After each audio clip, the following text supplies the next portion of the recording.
Hello guys, welcome to my channel. I am Priyanka and this is my first cooking video, and today's video is all about an amazing recipe that is chicken bharta.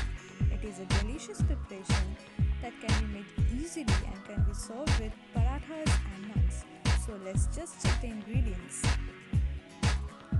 All we need is chicken pieces, 2 eggs that need to be boiled, ginger garlic paste, cooking oil, tomatoes roughly chopped and chilies, kasuri methi, salt as per taste, pumpkin seed and poppy seed soaked in water, soda water,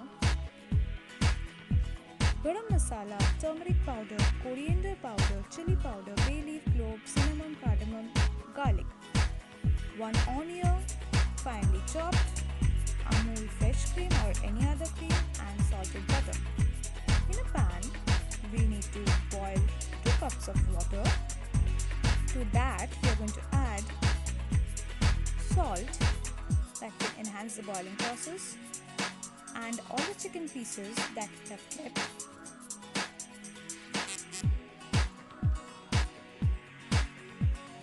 Then we are going to add the whole spices, that is 1 clove, cinnamon, bay leaf, cardamom, and 4 cloves. Then we are going to allow the chicken to get boiled by covering it, and before that we are just going to mix it once. At this point of time the flame should be medium, then we are just going to cover it and just boil it for 7 more minutes. In the meantime, take a mixing jar, add tomatoes and chilies, and we're just going to grind it while the chicken gets boiled. After 7 minutes, we're just going to off the flame and strain all the chicken pieces in a bowl. You'll find the chicken has become softer and a little bit tender. Then we are going to save this chicken stock for our further procedure. We are going to tear the chicken pieces, and now we'll proceed to the gravy. In a pan, we are going to add approximately 4 tablespoons oil. Let the oil get heated and we'll add ghee to it, or you can just add butter instead of ghee. Then while the oil and the ghee's mixture is getting heated, I'll be adding the whole spices. That is, we're going to add the whole spices, that is the leftover whole spices that we have kept, then the chopped onions, and the sauteed onions until the onion gets pinkish in color and become translucent. We're going to saute it for 3 to 4 minutes. In the meantime, we're going to add a little sugar, because sugar just changes the color of the onions to a more pinkish. Then we're just going to keep the flame in medium. Now I'm just going to add the ginger and the garlic paste. My garlic looks a little yellow because I have just preserved it. Now we're just going to fry the onions until it gets cooked. In that meantime, we'll add the powders, that is the chili powder, coriander powder, and the turmeric powder, and we'll just cook the masalas very well along with these onions. The masala gets stuck. Now I'm going to add the grinded tomatoes and chili paste, the remaining with the water. I'm going to cook the masala very well.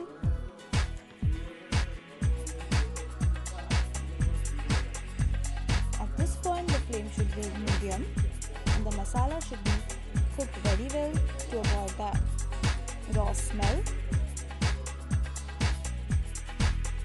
Then I'll add the tiered pieces of chicken and will again cook the chicken, because the chicken is half boiled and half soft. We are going to make the chicken fully cooked, so we're just going to add the chicken a bit more faster.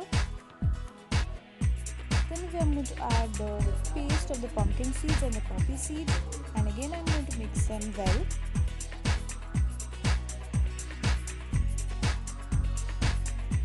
The water I'm adding is the mixture that got stuck in the bowl.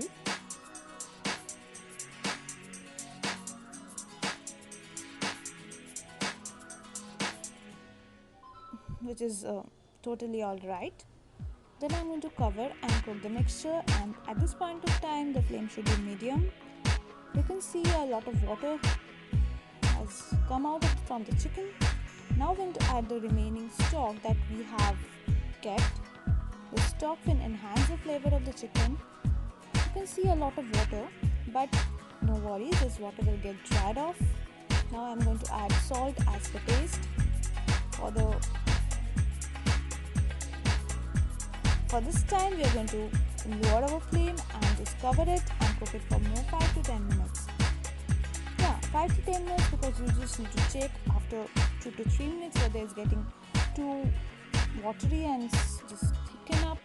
Now at this point we have added the garam masala and the kasuri methi. I'm just rubbing the kasuri methi and adding to it. Now the boiled egg, I just cut it into small pieces, into irregular pieces, because this egg will just add a little more thickness to the gravy. Now I'm adding the kera water.